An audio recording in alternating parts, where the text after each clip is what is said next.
In this video, I want to talk about how debt is so powerful and why you should take out more debt. More debt is good. Now, what exactly do I mean by this? I've got my trusty whiteboard here, and let's say I am a first-time property buyer or first-time investor, and I buy my home for, in this current market, let's say $800,000. So I bought my home and I bought it a year ago in 2025, and we're now sitting in 2026, and the valuation has gone up to $900,000, which means that we're up 100K. Now, most Australians will talk to their mortgage broker and be incentivized to pay down their own home and get that debt, which let's assume that the debt on this property was 600 grand. So it's 75% LVR. So that was the debt and that was the purchase price. And this is the current valuation. Now, what most mortgage brokers will tell you to do is pay down this 600 grand of debt. Now, myself, I've been a very good saver this last year, and I've saved, in addition to this, 50K cash. Now, what some people will do, and a lot of mortgage brokers speak this, is put that 50K cash down into that 600 grand debt. That would leave me with no cash. And so why I say having more debt is more powerful is it gives you more choices. So what do I mean by that? And with my 900K property, I want to go back to the bank and get a new valuation.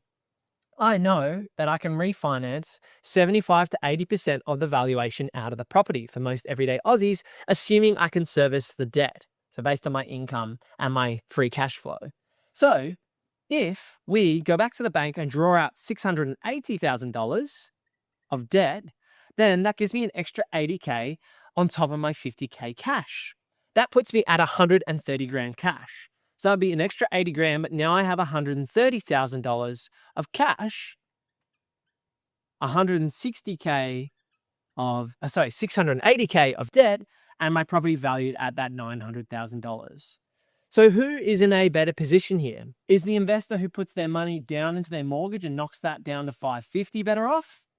Or is the investor who takes out more debt on their place, taking them to 680 grand of debt with 130 grand of cash, better off?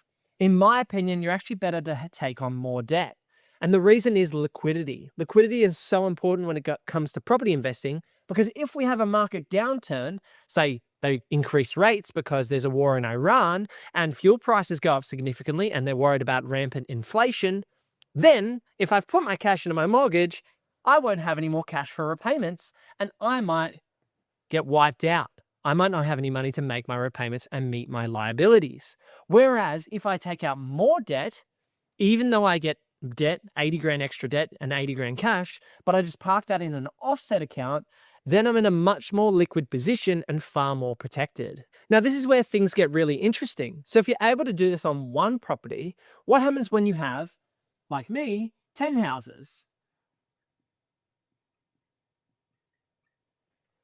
And if you've got the serviceability to draw out on 10 houses, this is where it becomes very unfair for experienced or professional property investors. So if you can pull out 80K on 5 of these houses, that's 400 grand of cash flow out of your 5 property portfolio, running those same numbers of you've bought them for 800 grand, they've gone up to 900 grand, and you're getting an extra 80K out of each of those properties. And so this is a really interesting thing with property investing and why myself personally, this is not financial advice, this is just general discussions around debt and property portfolio building. This is why I've been able to scale as the property portfolio has grown larger. It's because if I have 5 properties that I can draw 80 grand out of, that's how I can get 400 grand cash.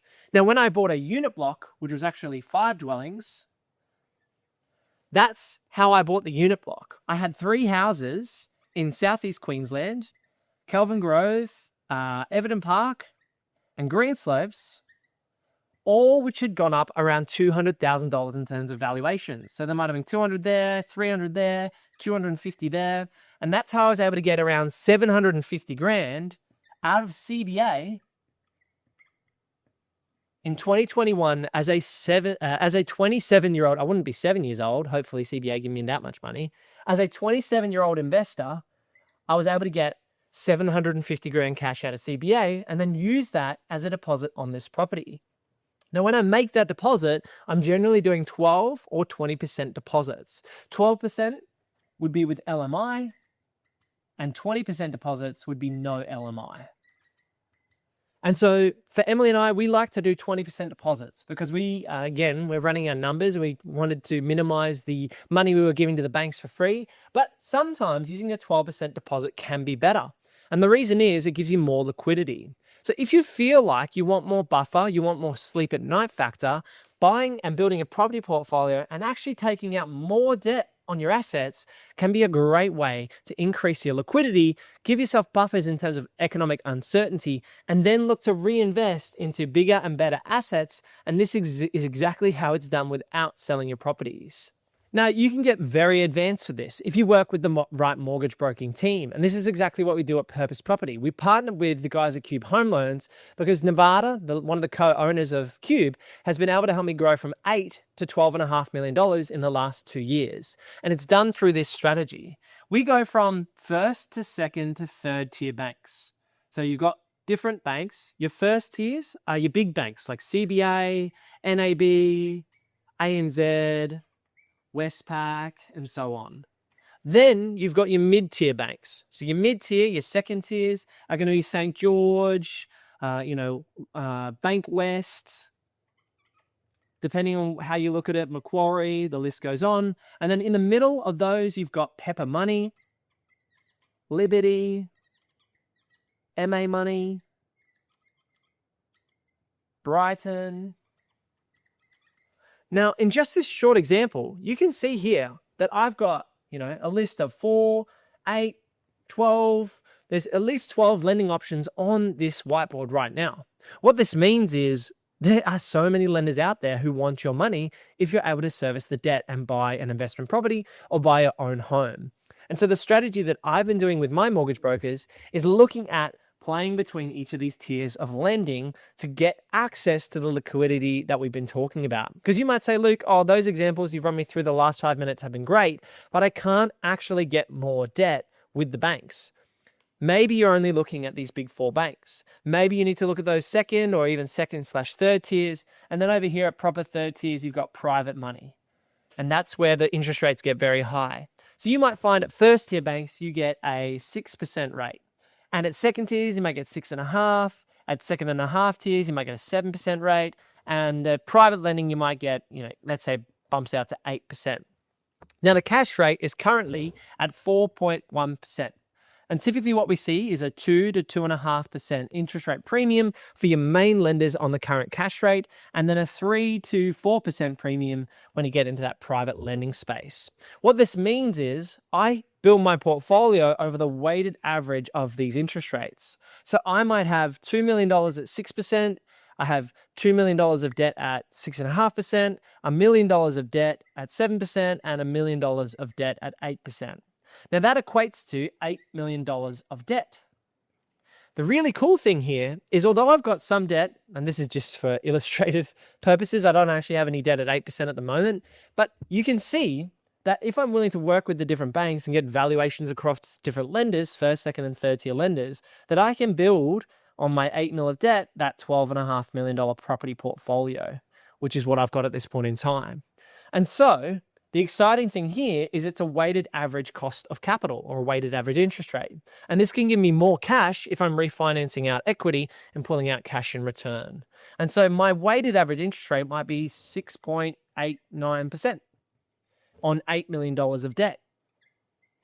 And that's exactly where the secret sauce is that you're getting a weighted average interest rate across the lenders to get access to more cash, to give you more in your offset account to buffer you from storms. It could also then enable you to grow the property portfolio further if you're willing to take on that risk and put that money into more assets rather than just keeping, say that last $1 million you decide to put in your offset. You can put it in your offset or you could go buy another house depending on what you decide to do there. So this is a really interesting setup as to why I think debt can be very powerful if it gives you more cash rather than less cash.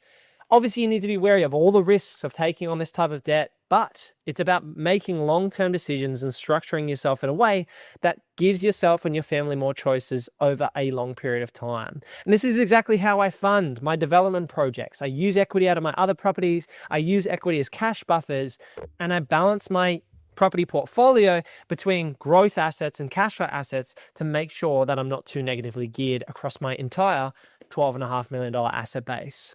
Hopefully this has been different for you. I've not really done one of these videos before or in recent times with the whiteboard, but I thought it might be interesting just to throw some stuff up on the whiteboard, chat you through where I see value and where I manage my liquidity and how exactly that's done. If you got value out of this, please drop a like on the video and subscribe to the channel. We'd love to see you subscribe, and head over here if you're looking for more things real estate, renovating, and financial freedom. I'll see you in the next one. Peace.